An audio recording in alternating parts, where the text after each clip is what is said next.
प्रिय छात्र एवं छात्राओं, 17वीं बीपीएससी के लिए तमाम सीरियस कैंडिडेट जो भारत के हर कोने में मौजूद हैं, मैं 2 वीडियो आपके बीच प्रस्तुत कर चुका हूं।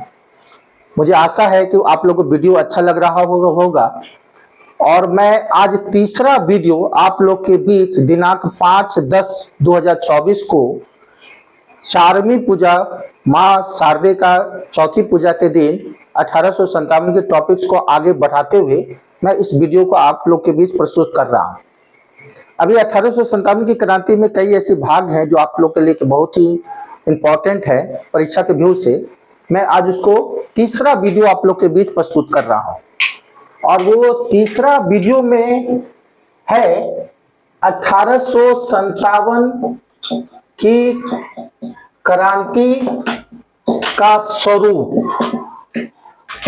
तो आपने देखा कि 1857 की क्रांति का जो स्वरूप है वो सबसे पहले ये माना गया, पिछले वीडियो में मैंने बताया था कि 10 मई 1857 को मेरठ में व्यापक विद्रोह होता है और मेरठ में अंग्रेज अफसर जनरल हैविट होते हैं जिसके पास 2200 यूरोपीय सैनिक होते हैं और यह 2200 जो सैनिक होते हैं मेरठ में, और ठीक 10 मई के एक दिन पहले यानी 9 मई को भारतीय सेना को नंगा करके अपमानित करता है अंग्रेज, जिसके कारण 10 मई 1857 को मेरठ में व्यापक विद्रोह हो जाता है और जनरल हैविट के पास 2200 यूरोपीय सेना थे और इस तूफान को वो 2200 यूरोपीय सेना झेल नहीं पाता है।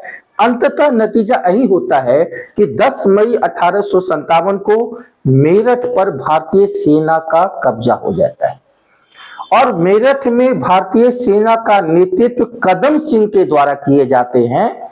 और फिर जब मेरठ पर भारतीय सेना का कब्जा हो जाता है, मेरठ में कदम सिंह भारतीय सेना के नेता चुने जाते हैं। इसके बाद विद्रोह दिल्ली की ओर प्रस्थान करती है और 11 मई 1857 को डेट देखेंगे, 11 मई 1857 को वह मेरठ की जो विशाल सेना है वो दिल्ली पहुंचती है और बहादुर शाह जफर के मकान के आगे बोलती है, हे शहंशाह हिंदुस्तान। जिस मुगल वंश का तूती बोलता था, मुगल वंश का सिक्का समूचे भारत में चलता था, मुगल वंश को बहादुर शाह जफर को अपमानित किया गया है और दिल्ली के लाल किले से उसको हटाकर कुतुब मीनार पर रहने के लिए विवश किया गया है।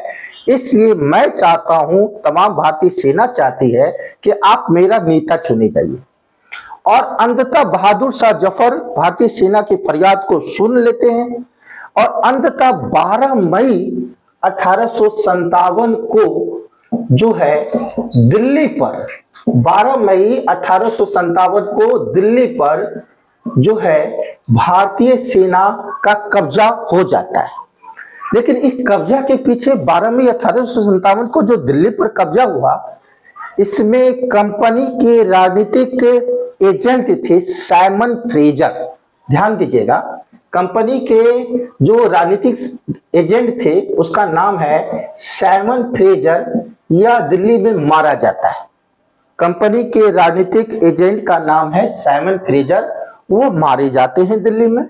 अंग्रेज की तरफ से जॉन निकोलस मारे जाते हैं। अब आप देख रहे हैं कि इतनी सारी, इसके बाद दिल्ली शस्त्रागार में जो अंग्रेज के प्रमुख थे जनरल बिलोवी, वो भी मारे जाते हैं। फिर से सुनिए, दिल्ली शस्त्रागार के जो प्रमुख थे जनरल बिलोवी वो मारे जाते हैं, सेना में जॉन निकोलस मारे जाते हैं। इसके बाद कंपनी के जो एजेंट है साइमन फ्रेजर मारे जाते हैं और भारतीय सेना का 12 मई 1857 को कब्जा हो जाता है।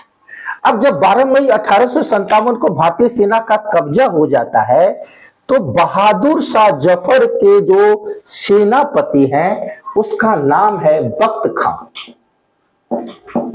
बहादुर शाह जफर के जो सेनापति हैं बख्त खां और बहादुर शाह जफर के जो सहयोगी हैं जो बरेली में पहले नेतृत्व करते हुए दिल्ली पहुंचे, उसका नाम है खान बहादुर खां। तो खान बहादुर खां ये पहले कहां से नेतृत्व कर रहे थे? बरेली में। और बरेली का नेतृत्व करते करते कहां पहुंचे? दिल्ली। और दिल्ली में ये किसके सहयोगी हो गए? तो बहादुर शाह जफर के सहयोगी हो गए, सलाहकार हो गए खान बहादुर खान, और मुख्य सेनापति हैं बख्त खान। इसके बाद क्या होती है कि दिल्ली में घमासान युद्ध होता है और वह अंततः भारतीय सेना 12 मई 1857 को कब्जा हो जाता है। फिर अंग्रेज घबराहट में जो है कश्मीर से, पटियाला से, जींद से, ग्वालियर से तमाम मदद मांगता है। और वो मदद, चूंकि वो अंग्रेज को मदद कर रहे थे कश्मीर, जींद, पटियाला, ग्वालियर, तो ये तमाम सेना जो गुरिल्ला सेना है वो दिल्ली की ओर कूच करती है और उसका नेतृत्व कर रहे हैं जॉन हडसन। तो आप देख रहे हैं कि दिल्ली में अंग्रेज सेनापति मुख्य कौन है? John Hudson. और इसमें भारत के बहुत सारे देसी रियासत इसको सहयोग कर रहे हैं। उसका नाम है पटियाला, जिंद, कश्मीर, ग्वालियर। तो ये तमाम सारे देसी रियासत अंग्रेज को सहयोग कर रहे हैं। पंजाब से गुरिल्ला सेना बुलाया जाता है और घमासान युद्ध शुरू होती है दिल्ली में। अब दिल्ली में जब घमासान युद्ध शुरू होती है तो हजारों भारतीय सेना मारे जाते हैं और हजारों भारतीय सेना की कुर्बानी होती है, खून की नदियां बहती है। और इसी जब खून की नदियां, उस समय बंबई में गवर्नर थे एलिफेस्टन, उस पर ये टिप्पणी किए कि मैंने ऐसी बात, इतना नरसंहार, इतना खून बहा, भारत में नादिर शाह के आक्रमण के दौरान भी इतने लोग नहीं मारे गए जितना में अंग्रेज ने ऐसे नरसंहार में भारतीय कई लोगों को मार दिया। ऐसा नरसंहार मैंने कहीं नहीं देखा। तो यह टिप्पणी किया कौन? बंबई के गवर्नर एलिफेस्टन ने। किसके संदर्भ में? तो दिल्ली पर जब अंग्रेज कब्जा करने लगा, कई नरसंहार हुए, कई लोग, हजारों लोग मारे गए, उस पर टिप्पणी किया। अब बात होती है कि उस समय जो है, उस समय बहुत प्रसिद्ध गायक थे, उर्दू के शायर। 1796 में उनका जन्म हुआ था मिर्जा गालिब का, और मिर्जा गालिब उस समय दिल्ली में ही थे। मिर्जा गालिब भी प्रत्यक्ष रूप से 1857 की क्रांति को देखा और बोला कि अल्लाह, मैंने ऐसी रक्तचाप को कभी जीवन में नहीं देखा। और वह उर्दू शायर जो है इस पर टिप्पणी किए। यह भी क्वेश्चन एग्जाम में आता है कि 1857 की क्रांति के समय कौन उर्दू शायर आंखों देखा इसका जो है नरसंहार को देखा? उसका नाम है मिर्जा गालिब, जो यूपी के आगरा के रहने वाले हैं। तो गवर्नर में बाबू जो टिप्पणी किया वो बॉम्बे के एलिफेस्टन है और उर्दू शायर जो है वो मिर्जा गालिब है। और अंततः यह होता है, भारतीय कई देशी रियासत सहयोग करते हैं जब हडसन को। अंततः यह परिणाम होता है, हजारों नरसंहार के बाद अंततः अंग्रेज जो है 20 सितंबर 1857 को हडसन के नेतृत्व में दिल्ली पर कब्जा कर लेता है। तो आप डेट इंपॉर्टेंट है, वो डेट देखिए कब दिल्ली पर कब्जा होती है, और वो डेट है 20 सितंबर 1857। और मुख्य सेनापति कौन है? हडसन। अब बहादुर शाह जफर वो हुमायूं के जो मकबरा है उसमें नुके हुए थे, छिपे हुए थे। अब क्या होता है कि बहादुर शाह जफर के एक रिश्तेदार जिसका नाम है मिर्जा इलाही, यह सूचना हडसन को देता है कि वह हुमायूं को मकबरे में छिपा हुआ है। और मिर्जा इलाही के सहयोग से बहादुर शाह जफर गिरफ्तार हो जाते हैं। बहादुर शाह जफर अपनी पत्नी जीनत महल के नेतृत्व में गिरफ्तार हो जाते हैं और इस दोनों पर मुकदमा चलता है, बहादुर शाह जफर और इसकी प्रिय बेगम जीनत महल पर। और मुकदमा चलाने के बाद इसको रंगून की जेल में भेज दिया जाता है। अब हडसन क्या करता है कि मिर्जा मुगल जो बहादुर शाह जफर के बेटे हैं, ख्वाजा मुगल, दो बेटे हैं, मिर्जा मुगल, ख्वाजा मुगल। इसके बाद इसका पोता है अबू बकर, उसको कुतुब मीनार पर बुलवाकर इस तीनों को गोली मरवा देते हैं। फिर नाम सुनिए, बहादुर शाह जफर के पुत्र हैं मिर्जा मुगल, ख्वाजा मुगल, और पोता अबू बकर को कुतुब मीनार में गोली से कौन उड़ाता है? तो हडसन उड़ाता है। तो आप देख लिए कि यह दिल्ली की कहानी मैंने बताया। अब दिल्ली के बाद मैं कूच कर रहा हूं आगे लखनऊ की ओर। अब दिल्ली के बाद जो है विद्रोह आता है लखनऊ, और उस समय लखनऊ को अवध भी कहते थे। अब आप देख रहे हैं कि भारतीय सेना टोटल 2.5 लाख सेना है, जिसमें करीबन 1.5 लाख सेना जो है भारतीय है, और उस 1.5 लाख सेना में भी 75,000 सेना अवध से बिलोंग करते हैं, और अवध को ही उत्तर प्रदेश करते हैं। और अवध की राजधानी उस समय जो मेन केंद्र है, जो विद्रोह हुआ, वो लखनऊ में हुआ। और यह अवध के जो सेना जो अंग्रेज के अधीन भर्ती थे, वो ज्यादा ब्राह्मण और राजपूत जाति थे। क्वेश्चन यूपीपीसीएस में कई बार आया है कि सबसे ज्यादा सेना किस प्रांत के थे, तो अवध के थे। और अवध का मुख्यालय कहाँ है, लखनऊ है। और सेकंड टर्म में विद्रोह कहाँ होता है, दिल्ली के बाद लखनऊ में होती है। एकदम क्लियर आप समझिए। और लखनऊ में विद्रोह होता है 4 जून 1857 को। तो लखनऊ में विद्रोह होता है, डेट है बाबू 4 जून 1857 को। और लखनऊ में जो है नेता जो है भारतीय सेना बेगम हजरत महल को चुनता है। और बेगम हजरत महल की जो अल्पयश पुत्र है बिजलिस कादिर, उसकी वो संरक्षिका है बेगम हजरत महल। और चूंकि अवध में जो है बेगम हजरत महल को अवध के कई जमींदार और कई किसान का साथ मिलता है। ऐसा मैं इसलिए बोल रहा हूं कि अवध से जो भारतीय सेना में भर्ती थे, उसके परिवार के जो गार्जियन थे वो अधिकांश किसान थे, जमींदार लोग के थे। इसलिए अवध में बेगम हजरत महल को कई जमींदार और किसान का साथ मिलता है। अब बात होती है कि उस समय अवध के जो अंग्रेज मेन अफसर हैं, जो कमिश्नर थे, उसका नाम है हेनरी लॉरेंस। डलहौजी अपने शासन के अंतिम वर्षों में कुशासन के आधार पर अवध को मिलाया था। बाजिद अली शाह को गद्दी से हटा दिया गया था और वहां पर एक कमिश्नर को बनाया था अवध में, हेनरी लॉरेंस को। और आप देख रहे हैं कि हेनरी लॉरेंस के पास अवध में विशाल सेना है। अब घमासान युद्ध होती है हेनरी लॉरेंस और भारतीय सेना के बीच अवध में, और नेता चुनी जाती है बेगम हजरत महल। और उसको जो है अवध के जमींदार और किसान का भी साथ मिलता है। अब बात होती है कि अंततः हेनरी लॉरेंस हार जाते हैं, भारतीय सेना से हार जाते हैं, और हेनरी लॉरेंस इस युद्ध में मारा जाता है। तो कौन अंग्रेज लखनऊ में मारा जाता है, ये भी कई बार क्वेश्चन यूपीएससी में भी आ चुके हैं, पीसीएस के एग्जाम में आ जा रहे हैं। हेनरी लॉरेंस मारे जाते हैं। और अंग्रेज कौन सेनापति थे, हेनरी लॉरेंस, वो मारे जा रहे हैं। और अंततः क्या होता है कि 20 जून 1857 को अवध पर भारतीय सेना का कब्जा हो जाता है। जब अवध पर कब्जा हो जाता है, भारत के सबसे बड़े प्रांत पर कब्जा हो जाता है, तो अंग्रेज और घबरा गया। और अंततः जो है वह सेना जो है मुख्य सेना हैवलॉक और ऑटरम के नेतृत्व में एक विशाल सेना अवध को जीतने के लिए भेजा। और यह जो ऑटरम और हैवलॉक है, यह जो है अवध पर चढ़ाई करते हैं 25 सितंबर 1857 को। लेकिन वह सेना का नाम मैंने बोला हैवलॉक और ऑटरम, ध्यान दीजिएगा। तो यह जो हैवलॉक ऑटरम है, कितनी तारीख को चढ़ाई किया, 25 सितंबर 1857 को लखनऊ। क्या यह जीते, नहीं जीत पाए। तो यह हैवलॉक और ऑटरम क्या हो गए, यह असफल हो गए अवध को जीतने में।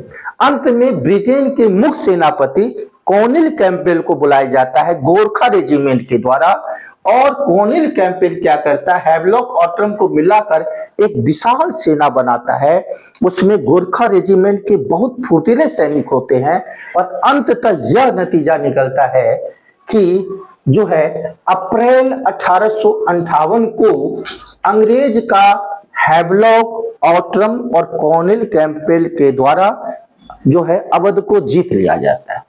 तो आपने देखा कि अंग्रेज 20 सितंबर 1857 को दिल्ली जीता, जो भारत की दिल है, जो पूरा भारत के केंद्र बिंदु है, पूरे 1857 का गतिविधि का केंद्र है। अंग्रेज सबसे पहले दिल्ली को जीतता है हडसन के नेतृत्व में। इसके बाद सेकेंड टर्म में हैवलॉक, ऑटरन और कॉर्नेल कैंपबेल के नेतृत्व में वो लखनऊ को जीत लेता है अप्रैल 1858 में। इसके बाद बेगम हजरतमल भाग कर नेपाल चली जाती है और उसके बारे में कह पाना अभी बड़ा मुश्किल है। वो संदेह का विषय कि नेपाल में उसके साथ क्या हुआ, लेकिन नेपाल वो निश्चित तौर पर भाग गई। तो आपने दूसरी टर्म में मैंने दिल्ली के बाद लखनऊ को बताया, अब मैं कानपुर को बता रहा हूं।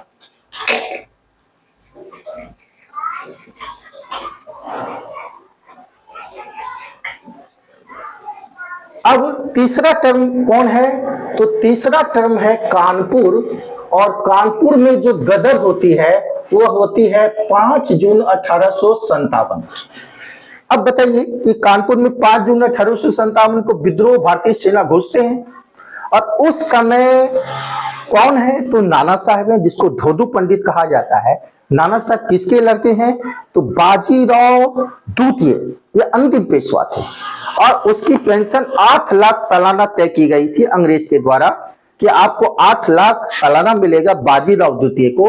लेकिन नाना साहब को बाजीराव द्वितीय का उत्तराधिकार मानने से अंग्रेज इंकार कर दिया और उसकी पेंशन भी बंद कर दी। नाना साहब काफी गुस्सा में थे और बोले कि, और वो अफसर की तलाश में थे।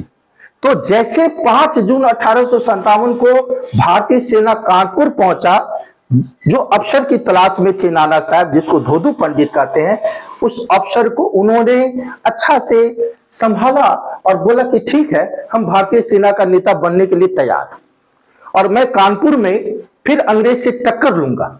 तो नाना साहब के जो सलाहकार हैं, यहाँ पर बहुत इंपॉर्टेंट बात बोल रहे हैं, वो सलाहकार हैं तात्या टोपे, जिसका वास्तविक नाम है रामचंद्र पांडुरंग।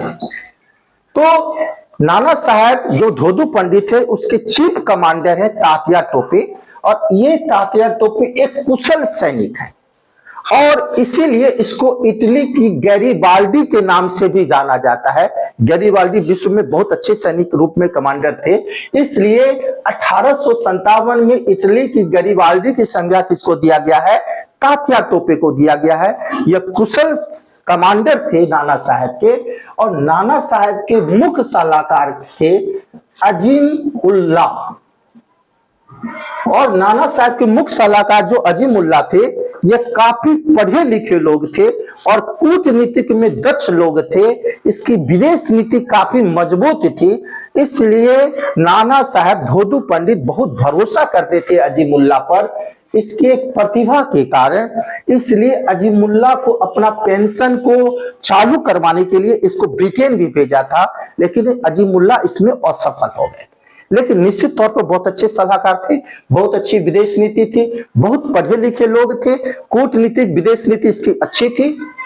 तो नाना साहब को संजोग से 2 ऐसे लोग मिले हुए थे, तात्या टोपे और अजीमुल्ला के नेतृत्व में।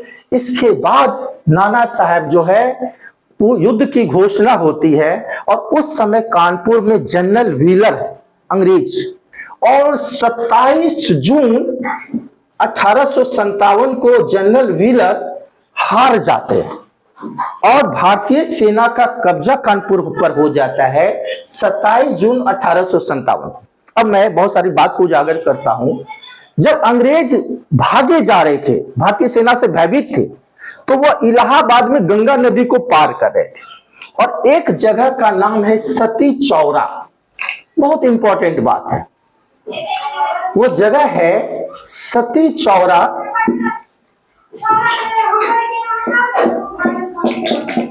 तो सती चौरा जो गंगा नदी पर पार करे थे अंग्रेज, और वो अपने बहुत सारे बच्चे महिला लोग को लेकर पार कर रहे थे।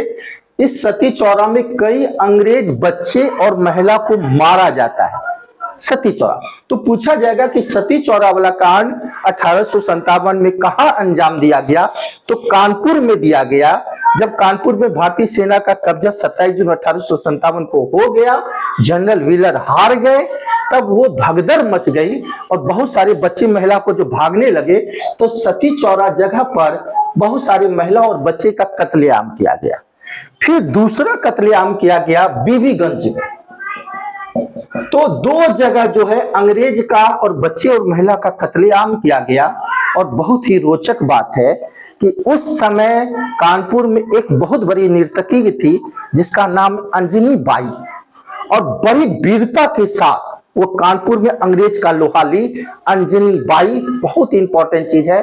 कानपुर में कौन नर्तकी नाना साहेब धोदू पंडित का साथ दी, भारतीय सेना का साथ दी, वो बिरगाना थी, वो महिला नर्तकी थी, अंजनी बाई नर्तकी थी। इसके बाद नाना साहेब जो है उस समय सहयोग भी मांग रहे थे नेपोलियन तृतीय से। नेपोलियन तृतीय से 3 बार उन्होंने पत्र भी लिखा था। तो इसके बाद फिर क्या होता है कि अंग्रेज सजग होता है, कानपुर को जीतने के लिए तत्परता होती है, और कॉर्नेल कैंपबेल के नेतृत्व में एक विशाल सेना भेजता है। और यह जो कैंपबेल है अंततः क्या करता है कि 6 दिसंबर 1857 को कैंपबेल के नेतृत्व में कानपुर पर कब्जा हो जाता है। तात्या टोपे हार जाते हैं और तात्या टोपे भाग कर झांसी चले जाते हैं, और नाना साहब नेपाल चल जाते हैं, और नेपाल में संभवतः वहीं पर वो मर गए, लेकिन इसकी पूरी पुष्टि नहीं हो पाई, लेकिन वो नेपाल निश्चित चले गए। तो नाना साहब भागकर नेपाल चल गए, बेगम हजरत महल भी नेपाल चली गई। इसके बाद यह जो है तात्या टोपे जब युद्ध हार जाते हैं 6 दिसंबर 1857 को, अंग्रेज का कैंपबेल के नेतृत्व में कब्जा हो जाता है, तो वह रानी लक्ष्मीबाई से मिलते हैं। तो चौथा टर्म में विद्रोह होता है झांसी में। तो विद्रोह होता है कहां? झांसी में। तो आप देख रहे हैं कि यह जो झांसी है जिसका नाम रानी लक्ष्मीबाई से जुड़ा हुआ है, तो रानी लक्ष्मीबाई के बारे में थोड़ा सा हल्का आप जानिए कि यह जो रानी लक्ष्मीबाई है इसका नाम है मणिकर्णिका। मणिकर्णिका है रानी लक्ष्मीबाई का बचपन का नाम, जो बनारस में जन्मी थी, और इसलिए इसका नाम मणिकर्णिका है कि बनारस को घाटों वाला जगह कहा जाता है। मणिकर्णिका एक बनारस में घाट है मणिकर्णिका, और उसी के नाम पर इसका नाम मणिकर्णिका, इसके बचपन का नाम, रानी लक्ष्मीबाई के बचपन का नाम मणिकर्णिका है। और यह जो है एमपी मध्य प्रदेश के राजा गंगाधर राव से इसकी शादी हुई मणिकर्णिका की, और गंगाधर राव ने ही इसका नाम रानी लक्ष्मीबाई शादी के बाद रखा, यानी शादी के बाद यह हो गई रानी लक्ष्मीबाई, और बचपन में थी मणिकर्णिका, जो बनारस में घाट के नाम पर इसका नाम है मणिकर्णिका। अब बात होती है कि गंगाधर राव अचानक मर गए, उसको कोई पुत्र नहीं था, तो वो दत्तक पुत्र दामोदर राव को जो है रानी लक्ष्मीबाई गोद ले ली। लेकिन डलहौजी ने डॉक्ट्रिन ऑफ लैप्स के तहत जो दत्तक पुत्र के आधार पर बोला कि मैं झांसी को मिलाता हूं, जिसका विरोध भी की रानी लक्ष्मीबाई, मैं मर जाऊंगी लेकिन झांसी को मिलने नहीं दूंगी, अंग्रेज का मैं खून बहा दूंगी। अंततः जो है डलहौजी जो है झांसी को मिला लेते हैं, और वो अवसर की तलाश में थी कि हम अंग्रेज से लोहा लेंगे। और भारतीय सेना 5 जून 1857 को जैसे जो है तात्या टोपे के नेतृत्व में विशाल सेना पहुंचती है झांसी, रानी लक्ष्मीबाई इस अवसर को बोलते हैं कि मैं अब फिर लोहा लूंगी अंग्रेज से, और घमासान युद्ध होता है। अब रानी लक्ष्मीबाई नेता चुनी जाती है, तात्या टोपे उसके मुख्य सहयोगी होते हैं, और अंततः क्या होता है कि 23 मार्च 1857 जो है 23 मार्च 1858 को फिरोज के द्वारा तात्या टोपे रानी लक्ष्मीबाई हार जाती है। इसके बाद इस दोनों शख्स ग्वालियर चले जाते हैं। तो झांसी के बाद तात्या टोपे और रानी लक्ष्मीबाई कहां चले जाते हैं? तो ग्वालियर चले जाते हैं। तो यह जो विद्रोह होता है ग्वालियर 5वें टर्म में ग्वालियर में हो रहा है, और ग्वालियर के एक ऐसा प्रांत है देशी रियासत जो सबसे ज्यादा अंग्रेज का सहयोग किया। और अंग्रेज का अगर कोई सबसे ज्यादा सहयोग किया सबसे ज्यादा में, तो वो ग्वालियर है। और यही कारण है कि ग्वालियर की पेंशन कभी बंद नहीं की गई अंग्रेज के द्वारा, ग्वालियर में हमेशा सहयोग किया गया। और ग्वालियर के जो मंत्री है सर दिनकर राव, उन्होंने तो अंग्रेज का खूब सहयोग किया। लेकिन ग्वालियर के राजा और मंत्री के द्वारा जो है अंग्रेज का सहयोग हो रहा है, लेकिन ग्वालियर की जनता अभी भी रानी लक्ष्मीबाई का स्वागत की, और वहां जो भारतीय सेना थे ग्वालियर में, वो भी रानी लक्ष्मीबाई तात्या टोपे का जो है सहयोग किए, और उस सहयोग के बल पर ग्वालियर में भयंकर युद्ध होता है। और ग्वालियर में जब भयंकर हीरोज के द्वारा युद्ध होता है, और अंततः बाबू 17 जून 1858 को हीरोज की सेना के द्वारा लड़ते हुए वो महान महिला रानी लक्ष्मीबाई वीर गति को प्राप्त होती है, जिसमें यह टिप्पणी भी आया कि वो औरत ही जो मर्दानगी थी लड़ते हुए वीर गति को प्राप्त हुई, वो तो रानी लक्ष्मीबाई थी, जिसका ध्यान ग्वालियर के किले में 17 जून 1858 को हो जाता है। हीरोज कब्जा कर लेता है ग्वालियर पर। अब आप देख रहे हैं कि स्टेप बाय स्टेप विद्रोह फैल गया है, उत्तर भारत के लगभग हर जगह विद्रोह फैल चुका है। अब बात होती है कि विद्रोह कहां कहां फैला। विद्रोह जो है राजस्थान के कोटा में भी फैला। आप देख लीजिए, वो पहले मैप बनाइए, राजस्थान है उत्तर पश्चिम में, और यह विद्रोह फैला राजस्थान में, और इसका जो नेतृत्व है वो जयदयाल और हरदयाल कर रहे हैं। तो राजस्थान में भारतीय सेना का साथ कौन दे रहे हैं? जयदयाल हरदयाल दे रहा है राजस्थान में। इसके बाद हिमाचल प्रदेश आइए। हिमाचल प्रदेश यह राजस्थान के ठीक बगल में है, मैं यहां राजस्थान बना दिया, इसके बगल में हिमाचल प्रदेश है। तो वहां वीर चंद्र सिंह भारतीय सेना के नेता चुने जाते हैं हिमाचल प्रदेश में। इसके बाद जो है विद्रोह जो है यूपी में गोरखपुर में गजाधर सिंह इसका नेतृत्व करते हैं, मेरठ में कदम सिंह करते हैं, मथुरा में देवी सिंह करते हैं, गोरखपुर में गजाधर करते हैं, और कोटा में जयदयाल हरदयाल कर रहा है। हिमाचल प्रदेश में वीर चंद्र सिंह नेतृत्व कर रहे हैं, वीर चंद्र सिंह। इसके बाद जो है विद्रोह जो है असम में, यह क्वेश्चन यूपीपीएससी में आ चुका है कि असम में जो है 3 लोग विद्रोह को नेतृत्व दे रहे हैं, भारतीय नेता का चुने जाते हैं मणिक राम। मणिक राम है, प्याजू बरवा, प्याजू बरवा, कादेपर सिंह, कादेपर सिंह। तो असम में भारतीय सेना का नेता कौन कौन चुना जाता है? मणिक राम, प्याजू बरवा और कादेपर सिंह। यह 3 व्यक्ति जो है असम में नेतृत्व करते हैं भारतीय सेना का। उड़ीसा में नेतृत्व करते हैं उज्जवल शाही और सुरेंद्र शाही। उड़ीसा में नेतृत्व करते हैं उज्जवल शाही और सुरेंद्र शाही। और दक्षिण भारत में महाराष्ट्र में सतारा में जो नेतृत्व करते हैं उसका नाम है रंगू बापूजी। सतारा में रंगू बापूजी, और उसके बाद हैदराबाद में सोनालीपत। तो ये तमाम जगह विद्रोह, दक्षिण भारत में विद्रोह का असर बहुत कम पड़ा क्योंकि वहां निम्न जाति के सैनिक थे। उत्तर भारत में ज्यादा इसकी बहुत ज्यादा असर पड़ी। दक्षिण भारत विद्रोह से बिल्कुल अछूता रहा, लेकिन छुटपुट जो है महाराष्ट्र, हैदराबाद, कर्नाटक के कुछ जगह पर विद्रोह हुए। तो सतारा में जो है रंगू बापू के नेतृत्व में, हैदराबाद में सोनाली पंत के नेतृत्व में विद्रोह हुआ। तो भारत के दक्षिण भारत में छुटपुट विद्रोह हुए, उत्तर भारत में इसका व्यापक असर पड़ा। अवध और यूपी में अवध के 8 डिवीजन में विद्रोह हो गया, और बिहार में इसकी विद्रोह का व्यापक असर पड़ा। इसलिए नेक्स्ट वीडियो में मैं बहुत अच्छा से बिहार के संदर्भ में 1857 और वीर कुंवर सिंह को लेकर अगले वीडियो में मैं आ रहा हूं। आप प्रतीक्षा कीजिए और इस वीडियो को ज्यादा से ज्यादा शेयर कीजिए। इसके साथ मैं शुभकामना के साथ वीडियो को समाप्त करता हूं।